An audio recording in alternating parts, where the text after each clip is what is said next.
Hello students, कैसे हो आप सभी। स्वागत है आप सभी का हमारे यूट्यूब चैनल यूनिक स्टार के अंदर। बेटा आज का अपना जो टॉपिक है वो 10th क्लास का linear equation in two variables का।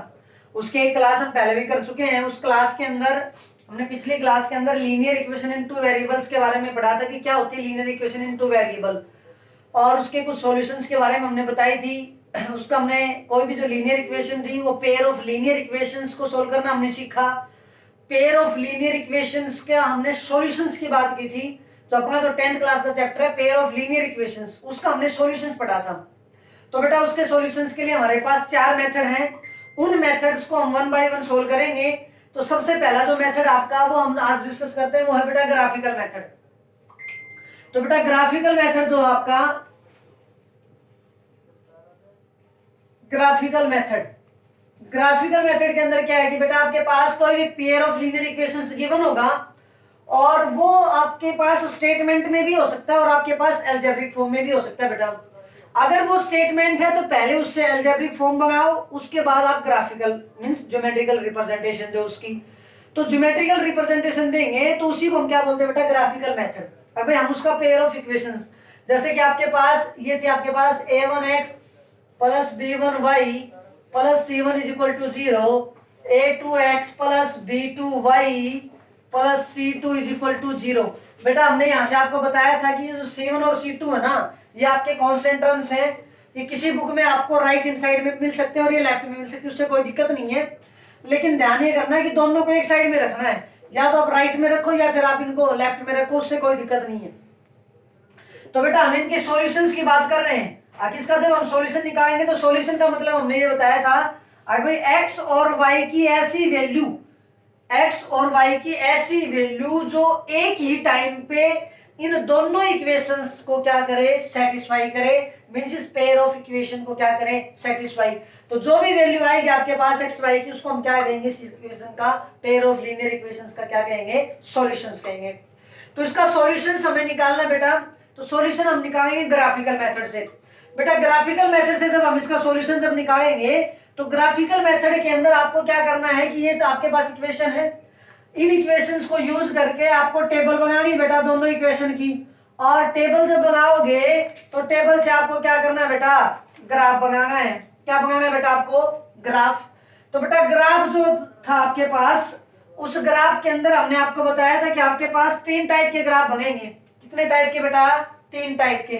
और उन 3 टाइप्स में से कौन है बेटा, एक तो ये टाइप है। आगे आपके पास ये चीजें हम पिछली क्लास में ही पढ़ चुके हैं बेटा, बस थोड़ा सा एक बार रिवाइज कर लेते हैं ताकि इसमें दिक्कत ना हो। इंटरसेक्टिंग लाइंस, या बेटा ये आपके पास कोई भी एक पैरेलल लाइंस, ये कैसी थी बेटा आपके पास पैरेलल लाइंस भी, ये आपके पास पैरेलल लाइंस।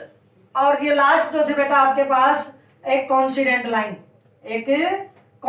लाइन, मींस इसी लाइन के ऊपर दोनों की दोनों लाइन थी आपकी, ये जो लाइन थी इस टाइप से। तो बेटा आपके पास यहाँ से जब सॉल्यूशन जब निकलवाएगा तो वो सॉल्यूशन आपसे पूछेगा कि भाई आपका इसका सॉल्यूशन बताओ और वहां से उसकी वैल्यू बतानी सॉल्यूशंस की। तो बेटा देखो ग्राफ के अंदर इन तीनों में से कोई भी एक टाइप बनेगी। जब आप इसका ग्राफ ड्रॉ करोगे तो सबसे पहले ये है, इसके अंदर आपका जो ये ग्राफ है इसके अंदर दोनों की दोनों जो लाइन है बेटा वो दोनों लाइन आपस में क्या करेंगे बेटा इंटरसेक्ट करेंगे। दोनों लाइन क्या करें बेटा आपस में इंटरसेक्ट। जब दोनों लाइन जब इंटरसेक्ट करेंगी तो यहाँ से आपको एक सॉल्यूशन मिलेगा। जिस पॉइंट के ऊपर दोनों लाइन आपस में इंटरसेक्ट करती हैं वही पॉइंट आपके पास इन इक्वेशंस का क्या होगा सॉल्यूशंस होगा। इन इक्वेशंस का जब सॉल्यूशंस होगा तो वो कैसे निकालेंगे इनकी वैल्यू। अब ये जो वैल्यू इसको अगर आप नीचे देखोगे एक्स एक्सिस के ऊपर, तो यहाँ से लेके ये एक्स एक्सिस को कौन से पॉइंट पे काटते थे वो तो एक्स की वैल्यू हो जाएगी। इधर वाई एक्सिस पे जब इसको ड्रॉ करोगे तो वो किसकी वैल्यू हो जाएगी बेटा वाई की। तो एक्स की भी वैल्यू आ जाएगी और आपके पास वाई की भी। ये आपका क्या आ जाएगा सॉल्यूशन आ जाएगा। ये आपका क्या आ जाएगा बेटा सॉल्यूशन आ जाएगा। यहाँ पर जब हमने बताया था इस केस में इंटरसेक्टिंग लाइंस में आपके पास यूनिक सॉल्यूशन होता है बेटा। क्या होता है बेटा यूनिक सॉल्यूशन। तो ये आपका एक सॉल्यूशन मिल गया, ये आपका सॉल्यूशन है। अगर आपके पास ये केस आए पैरेलल लाइंस अगर आपकी आ गई तो पैरेलल लाइंस के केस में आपके पास बेटा हमने आपको बताया था कि कोई भी सॉल्यूशन नहीं होता। कोई भी सॉल्यूशन नहीं होता, क्योंकि हमें तो दोनों का कॉमन सॉल्यूशन, और दोनों का कॉमन जब आएगा जब ये लाइन आपस में कहीं ना कहीं मिलती होंगी, लेकिन पैरेलल लाइन तो आपके पास कहीं नहीं मिलती, तो हम इसमें लिख देंगे इसका नो सॉल्यूशन, मींस आपका क्वेश्चन कंप्लीट। इसमें जब हम आएंगे तो इसके अंदर आपके जब ग्राफ जब ड्रॉ करोगे तो दोनों लाइन एक ही लाइन पे आ जाएंगी। जब दोनों लाइन जब एक ही लाइन पे जब आएंगी तो उसके केस में आपके पास यहाँ से आपके इनफाइनाइट मेनी सॉल्यूशंस आएंगे, क्योंकि दोनों पॉइंट लाइनों के जो जितने भी पॉइंट हैं सारे के सारे सेम पॉइंट है, तो प्रत्येक पॉइंट से दोनों की दोनों लाइनें पास हो रही हैं, तो जिस भी पॉइंट से दोनों लाइनें पास होंगी वही आपका सॉल्यूशन है। तो ऐसे ऐसे तो आपके पास यहाँ पे इनफाइनाइट पॉइंट है जिससे दोनों लाइनें पास हो रखी हैं, इसलिए यहाँ पे इस क्वेश्चन के अंदर अगर ये केस बनेगा तो आपके पास कैसे सॉल्यूशन बनेंगे बेटा, infinite many solution, infinite many solution. कोई दिक्कत? अब बात है कि इनफाइनाइट मैनी सॉल्यूशन निकालोगे कैसे, तो इनफाइनाइट मैनी सॉल्यूशन निकालेंगे कैसे बेटा, आपके पास x और y दो वेरिएबल हैं, तो आप किसी भी एक इक्वेशन की वैल्यू निकाल करके वहां पे एक वेरिएबल को k पुट कर देना, कुछ भी पुट कर देना, और x की जैसे एक की वैल्यू पुट करोगे तो दूसरे की वैल्यू k पे डिपेंडेंट हो जाएंगी, k की जितनी वैल्यू उतनी वैल्यू x की आ जाएंगी, तो आप वहां से उसका सॉल्यूशन निकाल सकते हो। ठीक है, कोई दिक्कत? ठीक है बेटा, आपका एक क्वेश्चन है ये, कि 10 स्टूडेंट्स ऑफ क्लास 10th के आपके पास 10 स्टूडेंट हैं, took part in mathematics quiz. अभी कोई भी एक मैथमेटिक्स की क्विज हुई, उसके अंदर 10th क्लास के बच्चों ने पार्टिसिपेट किया, और कितने बच्चों ने पार्टिसिपेट किया बेटा, 10 स्टूडेंट। टोटल कितने स्टूडेंट है बेटा, 10 स्टूडेंट है। 10 स्टूडेंट जब है तब कहते हैं कि if the number of girls, if the number of girls is 4 more than the number of boys, अगर वहां पर if the number of boys sorry girls की जो संख्या जो है वो क्या है, इज है क्या, 4 मोर देन, 4 ज्यादा है, किससे 4 ज्यादा है, then the number of boys, means boys की संख्या से गर्ल्स की संख्या 4 ज्यादा है, बॉयज की संख्या से गर्ल्स की संख्या 4 ज्यादा है, तो 4 ज्यादा होने का मतलब ये होगा कि भाई चाहे बॉयज अगर 2 हैं तो गर्ल्स कितने होंगे बेटा आपके 6 होंगे, मीन्स गर्ल्स और बॉयज की संख्या में कितना अंतर होगा बेटा, 4 का अंतर होगा। अगर मैं ये कहूँ अगर बॉयज की संख्या अगर 2 है तो गर्ल्स की संख्या कितनी हो जाएगी बेटा, 6 हो जाएगी। बात समझ में आएगी नहीं आई? अगर नंबर ऑफ गर्ल्स लड़कियों की संख्या इज है, इसका मतलब बराबर हो जाएगा 4 मोर देन, किसके बराबर हो जाएगा, अगर 4 ज्यादा है किससे, नंबर ऑफ बॉयज से, बॉयज की संख्या से 4 ज्यादा, बॉयज की संख्या से 4 ज्यादा है, तो भाई बेटा हमने मान लिया कि लेट, फिर कहते हैं कि भाई find the number of boys and girls who took part in the quiz by the graphical method. आपको ग्राफिकल मेथड की हेल्प से यहाँ पे बॉयज की संख्या और गर्ल्स की संख्या आपको बतानी है। तो देखिए बेटा हमने मान लिया कि let the number of boys मान लिया हमने x, और नंबर ऑफ गर्ल्स क्या मान लिया बेटा, हमने मान लिया y। ठीक है, अब गर्ल्स की संख्या बॉयज से ज्यादा है, तो गर्ल्स की संख्या बॉयज से ज्यादा, इसका मतलब y की जो संख्या है ना वो x से बड़ी है, y तो क्या गर्ल्स है ना, गर्ल्स की संख्या बॉयज से ज्यादा है, तो एक जाहिर सी बात है कि y जो है वो x से क्या है बेटा, बड़ी। अब y x से बड़ा है बेटा, लेकिन हमें तो यहाँ पे इक्वेशंस में काम करना है, और इक्वेशंस में काम करने का मतलब ये है कि यहाँ पे ग्रेटर देन के बजाय क्या आना चाहिए, यहाँ पे इक्वल टू का साइन आना चाहिए। अब इक्वल टू का साइन जब आना चाहिए तो आप लोग क्या करते हो, एक बात बताना मेरे को, छोटा सा एग्जाम्पल लेते हैं हम। मैं ये कहता हूं कि जो 12 जो है ना, 12 जो 9 से बड़ा है, 12 जो 9 से क्या है, बड़ा, और 12 9 से 3 बड़ा है बेटा, कितना बड़ा है सभी को पता है, 3 बड़ा।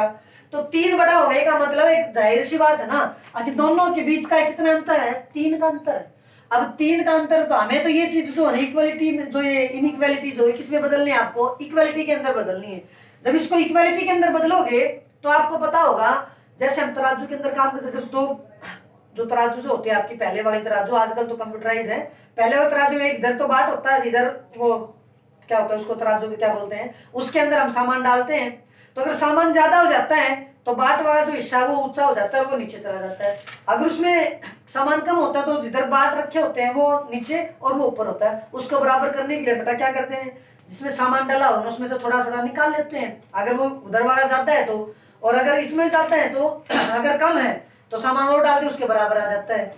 वही बात यहाँ पे बेटा, अगर इनको बराबर करना तो आपके पास दो ऑप्शन है ना, या तो बड़ी संख्या में से कुछ माइनस कर दो या फिर छोटी संख्या में कुछ प्लस कर दो, क्योंकि बड़ी में से कुछ माइनस करोगे तो कम हो जाएगी और अगर छोटी में कुछ ऐड करोगे तो वो बढ़ जाएगी, तो उसके बराबर आ जाएगी। तो देखो यहाँ से y जो है वो x से बड़ा है, अब y x से कितना बड़ा है बेटा, 4, मतलब कि 4 ज्यादा है ना y की संख्या, y की संख्या 4 ज्यादा है, इसका मतलब दोनों के अंदर कितना कितना अंतर हो गया बेटा, 4 का। दोनों के बीच अगर अंतर 4 का होगा तो मैं इसको ये लिख सकता हूँ कि y की जो वैल्यू है वो x से 4 ज्यादा है, इसका मतलब अगर x में मैं 4 मीन्स छोटी तो x हुई ना, अगर मैं x में 4 ऐड कर दूंगा तो ये वैल्यू आ जाएगी मेरे पास y की, किसकी वैल्यू आ जाएगी बेटा, y की। y की वैल्यू किसके बराबर होगी, x प्लस 4, y की वैल्यू बेटा किसके बराबर होगी, x प्लस 4। जब x प्लस 4 आया तो बेटा इसको हम क्या लिखेंगे, according to question, according to question. ये बात समझ में आई सभी को, तो y इज इक्वल टू क्या हो जाएगा बेटा, x प्लस 4, इसको हम उधर लेके गए y को, तो ये वैल्यू आ जाएगी x minus y plus 4 is equal to बेटा 0। एक इक्वेशन आपकी ये आई। सेकंड जो इक्वेशन है, अब एक तो ये आ गई, सेकंड इक्वेशन हमें और चाहिए। सेकंड इक्वेशन को थोड़ा सा ध्यान से देखना बेटा, स्टार्टिंग में क्या कहा था, 10 student of class 10th, class 10th के 10 स्टूडेंट हैं, क्लास 10th के कितने स्टूडेंट है बेटा, 10 स्टूडेंट। इसका मतलब बॉयज और गर्ल्स की जो संख्या जो है ना वो टोटल कितने आपकी 10। तो बेटा x plus y is equal to कितना हो गया बेटा 10। अब देखो हमने क्या कहा था, आखिर इसमें तो कांस्टेंट इधर है, या तो इस कांस्टेंट को इधर ले लो या फिर इसको भी इधर लेके आओ। इसको इधर लेके आए तो काम करते, इसको भी हम उधर ले जाते हैं। इसको जब हम उधर लेके जाते हैं तो x plus y is equal to ये तो आ गया 10, इसको उधर लेके जाएंगे तो x minus y is equal to कितना हो जाएगा बेटा -4। इसको हटा दी इक्वेशन 1 और ये आ गई इक्वेशन नंबर 2।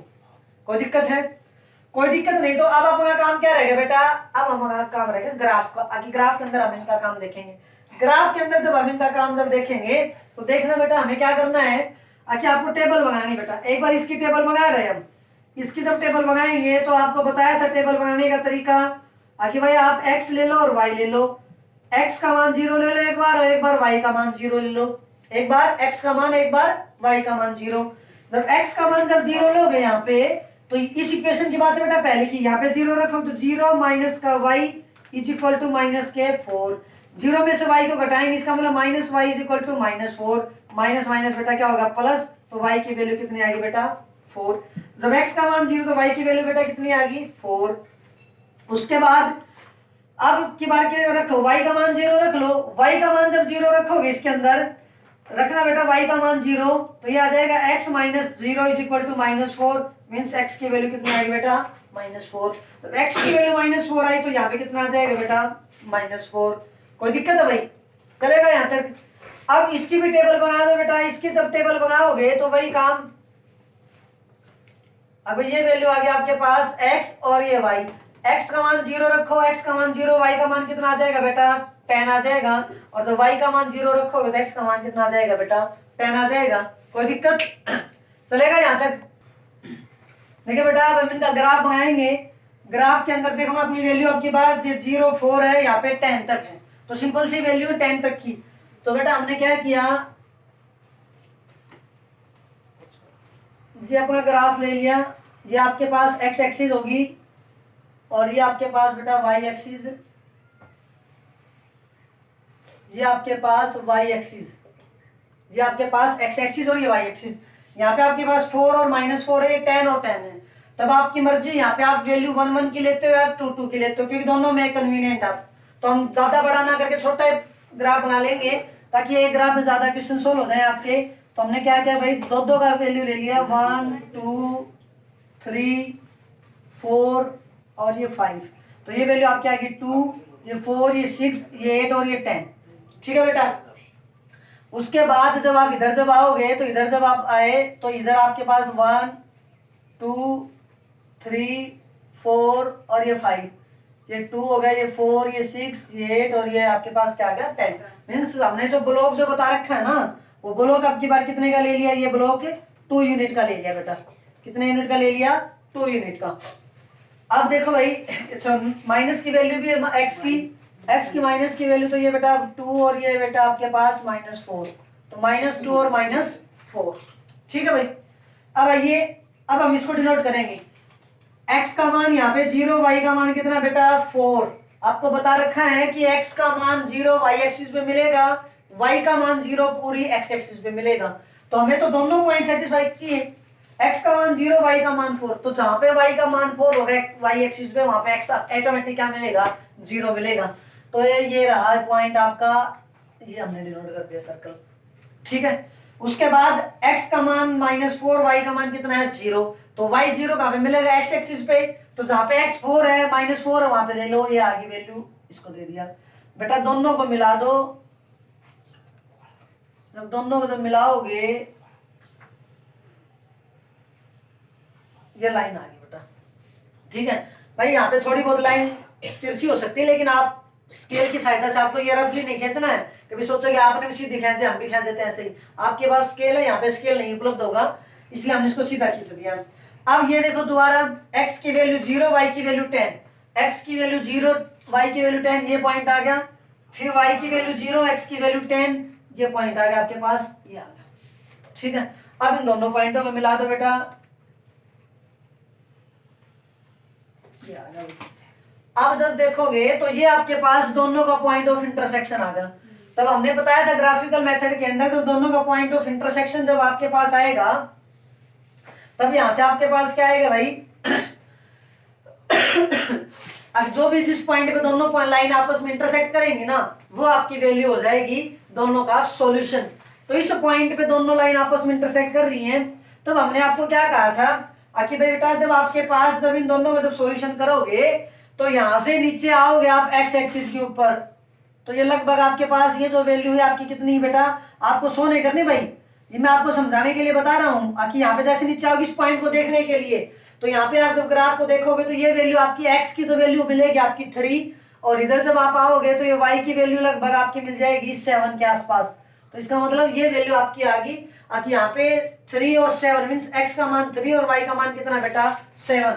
तो x का मान 3 और y का मान अगर 7 है, तो ये दोनों वैल्यू आ गई। इसका मतलब x की वैल्यू आपकी 3 होगी और y की वैल्यू बेटा कितनी होगी, सॉरी भाई, हाँ सही है, x का मान 3 और y की वैल्यू कितनी आ गई 7। तो गर्ल्स की संख्या आपके पास कितनी होगी बेटा 7, और बॉयज की संख्या बेटा कितनी होगी आपके पास 3।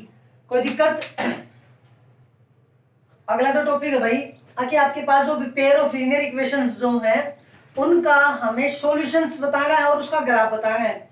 लेकिन अब की बार हमें ग्राफ नहीं ड्रॉ करना, अब की बार हमें जो भी कोफिशिएंट्स जो है ना x के y के और जो कांस्टेंट टर्म जो है x y का कोफिशिएंट और कांस्टेंट टर्म जो है उनके रेशियो की कंपैरिजन करनी है भाई।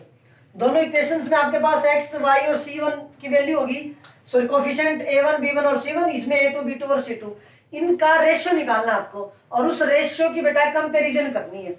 कंपैरिजन से आपको बताना है कि भाई इनका सॉल्यूशन कैसा होगा और इनका ग्राफ कैसा होगा। तो देखो सबसे पहला काम आपका क्या है बेटा कि जो भी आपको इक्वेशन दे रखी है ना, उन इक्वेशंस को स्टैंडर्ड फॉर्म में, मतलब कि आपको x और y की टर्म भी एक साइड में और कांस्टेंट जो टर्म है वो भी आपकी दोनों एक साइड में होनी चाहिए। भले ही आप उनको राइट हैंड साइड में यूज कर लो या भले ही आप उनको लेफ्ट हैंड साइड में, उसमें कोई दिक्कत नहीं, बट एक साइड में होनी चाहिए दोनों। पेपर वाला कई बार आपके साथ चालाकी करेगा हमेशा, लेकिन दोनों इक्वेशन में से एक को लेफ्ट में दे देगा एक को राइट में दे देगा, तो वहां से आपको ध्यान से देखना है, डायरेक्ट जल्दबाजी नहीं करनी है। हमें कैसे क्या करना है, दोनों वैल्यू को या तो लेफ्ट में या फिर राइट में आपको यूज करना है। लेफ्ट में या राइट में जब यूज करोगे तो बेटा आपके पास क्या आएगा, अगर आपको रेशियो निकालना है तो देखो सबसे पहले ऊपर वाले वैल्यू में x का कोएफिशिएंट कौन है बेटा a1, तो x का कोएफिशिएंट ऊपर a1 नीचे कौन है बेटा a2, तो a1 को a2 से डिवाइड करवाना है भाई, a1 को a2 से डिवाइड करवाना है। फिर उसके बाद y का कोएफिशिएंट b1 है, b1 को b2 से डिवाइड करना है। फिर कौन टर्म इधर c1 और c2, इसमें कोई फर्क नहीं पड़ेगा, भले आप इन दोनों को लेफ्ट में ले लो या राइट में, सब चीजें बराबर हैं। अब यहां से जब आप इनकी वैल्यू देखोगे ना, तो यहां से आपके पास कुछ सॉल्यूशंस, कुछ कंडीशन मिलेंगी भाई इनका रेशियो कैसा आएगा।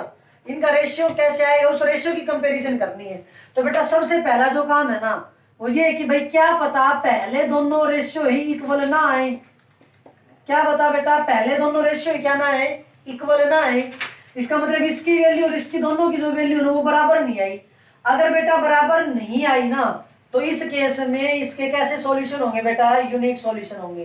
कैसे सॉल्यूशन होंगे, यूनिक। अगर इन दोनों रेशियो की वैल्यू बराबर नहीं आई तो इनकी कैलकुलेशन आपको अच्छे से करनी है और ये वैल्यू चेक करनी है। अगर ये दोनों वैल्यू बराबर नहीं आई तो ये कैसा सॉल्यूशन होगा बेटा इनका, यूनिक।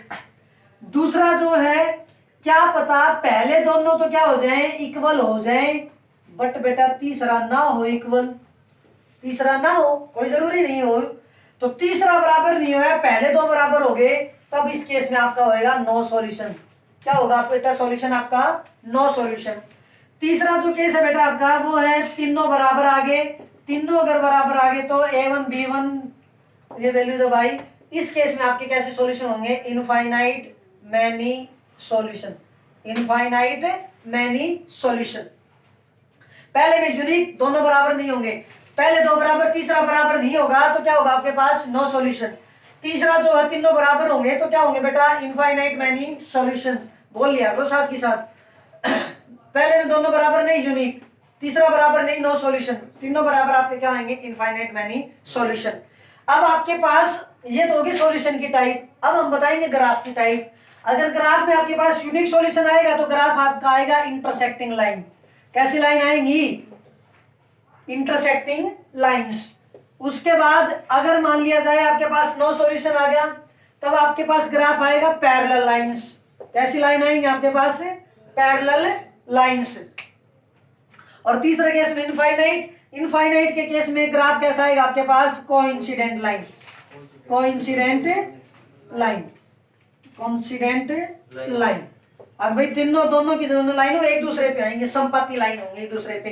तो बेटा यहां से आपको क्वेश्चन मिलेगा पेपर में, हर बार इसमें से क्वेश्चन आता है। और इंपॉर्टेंट बात है ये आपकी, अगर रेशो की कंपैरिजन करनी है बस, और रेशो की कंपैरिजन करके जस्ट आपको सॉल्यूशन बताना है और आपका ग्राफ बताना है। सॉल्यूशन आपका यूनिक भी हो सकता है, यूनिक भी हो सकता है, नो सॉल्यूशन भी इनफाइनाइट।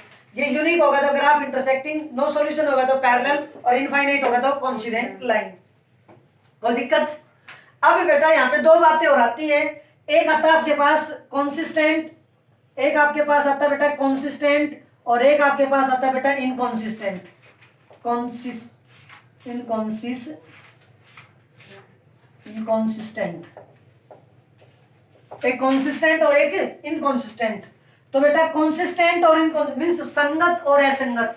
तो बेटा जिन भी पेयर ऑफ लीनियर इक्वेशंस के कई बार जो सॉल्यूशन एग्जिस्ट करते हैं और कई बार सॉल्यूशन एग्जिस्ट नहीं करते, तो हमेशा ध्यान रखना जब भी आपका सॉल्यूशन एग्जिस्ट करेगा, जब भी आपका सॉल्यूशन एग्जिस्ट करेगा, भले वो यूनिक हो भले वो इनफाइनाइट हो, दोनों के केस में सॉल्यूशन तो मिल रहा है आपको। अगर दोनों के केस में सॉल्यूशन मिलेगा तो बेटा इस केस में और बेटा इस केस में, दोनों केस में आपके सिस्टम क्या होगा, कंसिस्टेंट। सिस्टम क्या होगा, कंसिस्टेंट। जब आपके सॉल्यूशन होंगे तब, चाहे यूनिक हो चाहे इनफाइनाइट हो, दोनों के केस में कंसिस्टेंट मिलेगा। दोनों के केस में क्या मिलेगा, कंसिस्टेंट। और जब आपका नो सॉल्यूशन होगा ना तब आपके पास कैसा सॉल्यूशन सिस्टम मिलेगा, आपको इनकंसिस्टेंट सॉल्यूशन मिलेगा। ये ध्यान रखना, कंसिस्टेंट का मतलब सिर्फ यूनिक सॉल्यूशन नहीं होता, सिर्फ इनफाइनाइट नहीं होता। भले यूनिक हो भले इनफाइनाइट हो, दोनों के केस में क्या मिलेगा, हमेशा कंसिस्टेंट। और जब नो सॉल्यूशन होगा तब आपको क्या मिलेगा, इनकंसिस्टेंट मिलेगा भाई। और दिक्कत देखिए बेटा, आपकी एक्सरसाइज का सेकंड क्वेश्चन है भाई। ये कहता है कि आपके पास कोई भी पेयर ऑफ इक्वेशंस है, इसके अंदर कहता है कि आपको on comparing the ratio a1/a2 b1/b2 c1/c2 जो हमने अभी बताया था, उन रेशियो की कंपैरिजन करके आपको बताना है कि इस पेयर ऑफ इक्वेशंस का सॉल्यूशन कैसा होगा और सिस्टम कैसा है। तो सिस्टम तो कंसिस्टेंट या इनकंसिस्टेंट, और सॉल्यूशन हम इसका बता ही देंगे, साथ साथ हम ग्राफ भी बता देंगे। तो बेटा आपको क्या करना है, सबसे पहला काम हमने बताया आपको a1 की वैल्यू निकालनी है। किसकी वैल्यू निकालनी है, a1 की वैल्यू। जब a1 की जब वैल्यू निकालोगे और b1 की वैल्यू निकालो और c1 की वैल्यू निकालो, उसी तरह आपको a2 की वैल्यू चाहिए, b2 की चाहिए और c2 की चाहिए बेटा। किसकी चाहिए, c2 की। तो सबसे पहला काम ये देखो कि इसकी कांस्टेंट टर्म दोनों लेफ्ट साइड में है, ये काम क्लियर। अगर दूसरी साइड में होता अपोजिट में तो पहले उसको एक साइड में करता, ये तो अपना काम क्लियर है। अब हमें ए वन होता बेटा पहली लाइन में पहली इक्वेशन में एक्स का कोफिशिएंट, तो एक्स का कोफिशिएंट बेटा कितना है 6। फिर बी वन का मान होता है वाई का कोफिशिएंट, और वाई का कोफिशिएंट जब चलेगा तो हमेशा कोफिशिएंट के साथ प्लस माइनस उसी के साथ चलता है। यहाँ पे वाई के साथ कितना है 3, लेकिन इसका आगे किसका साइन है माइनस का, इसलिए -3। C1 की वैल्यू कितनी बेटा 10। A2 की वैल्यू कितनी बेटा, यहाँ पे x का कोफिशिएंट 2 और B2 ये y का कोफिशिएंट, y के साथ आगे माइनस है और कुछ नहीं, लेकिन 1 तो मिलेगा, इसलिए ये वैल्यू कितनी आएगी -1, और C2 की वैल्यू कितनी आएगी बेटा 9। हर चीज में जो वैल्यू आपकी, आपको A1 B1 और C1 तीनों की वैल्यू निकालनी है, A2 B2 और C2 तीनों की वैल्यू निकालनी है। ये वैल्यू आने के बाद अब इनकी रेशियो की वैल्यू निकालो। अब क्या आएगा आपके पास A1/A2, A1/A2 की वैल्यू आई आपकी 6/2, तो 2 से काटेंगे, इसकी वैल्यू कितनी आ जाएगी बेटा 3 आ जाएगी। उसके बाद हमने वैल्यू निकाली बेटा B1/B2, B1/B2 की वैल्यू, B1 की वैल्यू -3 है और इसकी वैल्यू -1, तो माइनस माइनस बेटा क्या हो गया प्लस, माइनस माइनस क्या होगा बेटा प्लस, वैल्यू कितनी आ गई 3। अब यहाँ से भी वैल्यू 3 आई है, यहाँ से भी वैल्यू 3 आई है। एक बात का ध्यान रखना है बेटा, अगर ये दोनों वैल्यू बराबर आए ना तभी आपको C1/C2 की वैल्यू निकालनी है। अगर ये दोनों बराबर नहीं है तो आपको कोई जरूरत ही नहीं है, क्योंकि आगे का काम ही नहीं बनेगा।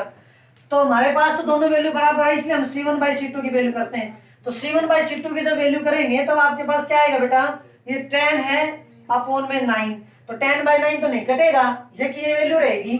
तो देखना बेटा इसकी वैल्यू 3, इसकी 3, इसकी 10/9, पहली दो वैल्यू तो बराबर है ना, लेकिन तीसरी वैल्यू बराबर नहीं है। इसका मतलब यहां से क्या आ गया आपका बेटा A1/A2 is equal to B1/B2 not equal to C1/C2। अब पहली दो रेशियो तो बराबर है आपकी, लेकिन थर्ड रेशियो आपका बराबर नहीं है। तो बेटा ये हमने अभी कंडीशन बताई थी, उस कंडीशन के तहत ये कौन सी कंडीशन है बेटा, नो सॉल्यूशन की कंडीशन है। किसकी कंडीशन है बेटा, नो सॉल्यूशन की। नो सॉल्यूशन की जब कंडीशन है तो इसका मतलब सॉल्यूशन तो आपका एग्जिस्ट नहीं करेगा, मींस नो सॉल्यूशन। अगर ग्राफ की बात करोगे तो ग्राफ आपको पता होना चाहिए बेटा, जब नो सॉल्यूशन होगा तो ग्राफ कैसा आएगा, पैरेलल लाइंस। कैसा आएगा बेटा, पैरेलल लाइंस। उसके बाद सिस्टम की बात है, तो सिस्टम की जब बात करेंगे तो सिस्टम के अंदर हमने आपको क्या बताया था, अगर सॉल्यूशन एग्जिस्ट करेगा, भले ही वो यूनिक हो भले ही वो इनफाइनाइट हो, बस एग्जिस्ट करना चाहिए, तब तो आपके पास सिस्टम कंसिस्टेंट था। बट यहाँ पे तो सॉल्यूशन ही एग्जिस्ट नहीं कर रहा, और सॉल्यूशन एग्जिस्ट नहीं कर रहा, इसका मतलब आपका सिस्टम कैसा हो गया बेटा, सिस्टम आपका कैसा होगा बेटा, इनकॉन्सिस्टेंट। सिस्टम कैसा होगा, इनकॉन्सिस्टेंट। ये आपका क्या आ गया, आंसर आ गया। अगला क्वेश्चन ये बेटा, सेम आपका वही काम, आपको इसका सॉल्यूशन बताना है, ग्राफ बताना है और सिस्टम बताना है। तो फिर आपका काम वही, A1 की वैल्यू निकालनी है आपको, A2 की निकालनी है। A1 की जब वैल्यू निकालोगे तो बेटा x के साथ कोफिशिएंट आपके पास 3/2 है, ये A1 की वैल्यू आ गई। फिर आपके पास B1 की वैल्यू, B1 की वैल्यू बेटा y का कोफिशिएंट 5/3। उसके बाद C1 की वैल्यू बेटा, देखो अब की बार कांस्टेंट दोनों राइट साइड में तो कोई दिक्कत नहीं, कहीं पे भी मिले, लेकिन एक साइड में मिलना चाहिए। उसमें कांस्टेंट लेफ्ट में थे, अब की बार दोनों राइट में है, तो C1 की वैल्यू बेटा कितनी आ गई 7/14। अब A2 की वैल्यू, A2 बेटा x का कोफिशिएंट है 9, तो ये आ गया 9। उसके बाद B2 का कोफिशिएंट को, y का कोफिशिएंट को बेटा -10, तो ये आ गया -10, और C2 की वैल्यू बेटा आ गई 14। कोई दिक्कत। अब आपको वैल्यू निकालनी बेटा A1/A2 की, A1/A2 की वैल्यू जब निकालोगे तो 3/2 इसकी वैल्यू है अपॉन में 9, 3/2 अपॉन में क्या बेटा 9। हमने एक दिन आपको पहले बताया था कि बेटा A अपॉन में B, और ये मेन लाइन, और नीचे क्या बेटा आपके पास C अगर होगा। जब इसका सॉल्यूशन कैसे करोगे बेटा, किसके नीचे हम क्या मान लेंगे, 1 मान लेंगे। तो देखो ये जो मेन लाइन है ना, इसके नीचे वाली टर्म को हम पलटी मरवा देंगे। इसको जब पलटी मरवाएंगे तो ये वैल्यू हो जाएगी बेटा 1/C में, क्योंकि ये टर्म इसके डिवाइड में ना, A/B के डिवाइड में पूरी टर्म है। इसको मल्टीप्लाई में करेंगे तो टर्म पलटी मारेगी, तो C का क्या हो जाएगा 1/C हो जाएगा। तो इसी तरीके से जब हम इसको सोल्व करेंगे तो ये वैल्यू हो जाएगी बेटा 3/2 इंटू में क्या हो जाएगा 1/9। कोई दिक्कत। अब कोई दिक्कत नहीं, तो 3 से ये वैल्यू कैंसिल हो जाएगी, 3 कितनी आ गई बेटा 1/6। कोई दिक्कत। अब बेटा आपके पास B1/B2 में यहाँ पे कौन है बेटा 5/3 है, और यहाँ पे कौन है बेटा -10। फिर वही काम चलेगा इसमें, फिर वही काम चलेगा, तो बेटा 5/3 तो एज इट इज रह जाएगा, और ये 10 जो मल्टीप्लाई में ऊपर जाके माइनस का 1/10 हो जाएगा। तो देखो माइनस को यहाँ लिखो, यहाँ लिखो, यहाँ लिखो, एक बात कोई दिक्कत नहीं है, हमने नीचे लिख रखा है ये। तो 5 से ये वैल्यू आ गई बेटा कैंसिल, और ये आ गया बेटा माइनस का 1/6। 3 की 2 से मल्टीप्लाई की तो माइनस का कितना आ गया 6। अब देखना इसकी वैल्यू 1/6 और इसकी वैल्यू कितनी आ गई बेटा -1/6। ये प्लस का 1/6 या माइनस का 1/6 दोनों बराबर तो नहीं है। जब दोनों बराबर नहीं आए तो आपको तीसरे की जरूरत नहीं है, तीसरा मत निकालो। तो सीधा क्या लिखोगे बेटा आप a1/a2 not equal to b1/b2, not equal to b1/b2। जब ये दोनों रेशियो बराबर नहीं आए इसका मतलब सॉल्यूशन तो कैसा होगा आपका यूनिक सॉल्यूशन। सॉल्यूशन कैसा होगा बेटा, कौन सी कंडीशन आ गई यूनिक सॉल्यूशन की। ग्राफ कैसा होगा इंटरसेक्टिंग। ग्राफ कैसा होगा बेटा इंटरसेक्टिंग। ग्राफ कैसा होगा आपका इंटरसेक्टिंग। और बेटा सिस्टम की जब बात करोगे तो देखो सॉल्यूशन तो एग्जिस्ट कर रहा है ना, भले वो यूनिक हो या फिर इनफाइनाइट सॉल्यूशन है, जिसका मतलब सिस्टम कैसा हो जाएगा आपका ये कंसिस्टेंट हो जाएगा भाई।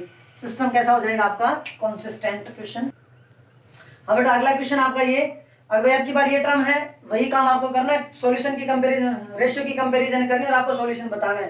तो बेटा सबसे पहले यहाँ पे a1 की वैल्यू बतानी, बता भाई अभिषेक a1 की वैल्यू बता क्या होगी 4/3।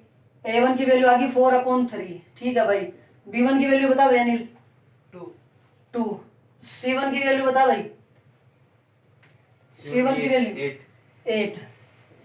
उसके बाद यहाँ पे फिर वापिस a2 की वैल्यू ये बताएगा अनिल 2। हाँ भाई दूसरा बता b2 की वैल्यू 3 और c2 की वैल्यू 12। ठीक है भाई, कोई दिक्कत यहाँ से। अब कोई दिक्कत नहीं तो आपके पास क्या वैल्यू आ जाएगी बेटा, फिर आपको a1/a2 का मान निकालना है। a1 में ये वैल्यू आपके पास 4/3/2। अभी हमने किया था पिछले क्वेश्चन में। आगे इस 2 को क्या करेंगे, कैसे सोल्व कर देंगे, आज इस 2 की पलटी मरवा देंगे और ये इधर डिवाइड में इसको किसमें बदल देंगे मल्टीप्लाई में।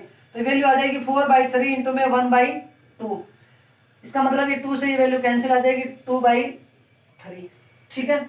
उसके बाद b1/b2, तो b1/b2 की वैल्यू, b1 की वैल्यू बेटा 2 है, इसकी वैल्यू 3 है, ये तो कैंसिल है, अब कुछ कटेगा तो है नहीं, तो ठीक है। इसकी भी 2/3 इसकी भी 2/3 है, दोनों की वैल्यू बराबर है ना। अगर दोनों की वैल्यू बराबर है तो अब हमें तीसरे की निकालनी पड़ेगी। तीसरे की वैल्यू जब निकालेंगे तो c1/c2। c1 की वैल्यू थी बेटा 8 और c2 की वैल्यू थी बेटा 12। तो इसको कैंसिल करो, 4 से 2 जाए 8 और 4 3 जाए 12, मीन्स वैल्यू कितनी आ गई बेटा 3। तो ये इसमें भी 2/3, इसमें भी 2/3 और इसमें भी क्या आ गया 2/3। तीनों वैल्यू बराबर आई, तीनों वैल्यू बराबर आई तो इसका मतलब क्या होगा बेटा, अब भाई a1/a2 is equal to b1/b2 is equal to c1/c2 is equal to 2/3। तीनों वैल्यू आपकी क्या आ गई बराबर। तो देखो तीनों वैल्यू बराबर आ गई तो आपको कंडीशन याद होनी चाहिए। तो कंडीशन क्या थी भाई, जब तीनों की वैल्यू जब बराबर हुई तो सॉल्यूशन कैसा होगा बेटा, सॉल्यूशन कैसा होगा जब तीनों वैल्यू जब बराबर थी तब, बोलो सॉल्यूशन क्या होगा, अरे इनफाइनाइट मैनी सॉल्यूशन है। क्या होगा infinite many solution. Infinite many solution है तो ग्राफ कैसा होगा, ग्राफ आपका कैसा होगा कॉन्सिडेंट लाइन, कॉन्सिडेंट लाइन। और सिस्टम कैसा होगा, सिस्टम कॉन्सिस्टेंट। ठीक है भाई, यहां तक कोई दिक्कत चलेगा ये। तो बेटा हमने आपको सारी चीजें जो भी यहाँ पे करनी थी आपको कम से रेशियो को कंपेयर करके आपको सॉल्यूशंस बता दिया, ग्राफ बता दिया और सिस्टम बता दिया। तो बेटा आज की जो अपनी क्लास है वो यहीं पे फिनिश होती है, बाकी जो है वो हम नेक्स्ट क्लास के अंदर करेंगे। तब तक के लिए आप इस क्लास को अच्छे से पढ़ें और जितने भी क्वेश्चंस हैं इनके बेस एक्सरसाइज के अंदर हमने एक एक दो क्वेश्चंस निकाले, बाकी क्वेश्चंस आपको सोल्व करके देखने हैं। जो भी क्वेश्चन आपको नहीं आए प्लीज कमेंट सेक्शन में जाके कमेंट करके बताएं ताकि हम नेक्स्ट क्लास के अंदर आपको उसका सॉल्यूशन दे सकें। तो सभी से रिक्वेस्ट है भाई लगातार इस चैनल को लाइक करें, कमेंट करें एंड सब्सक्राइब करें। धन्यवाद।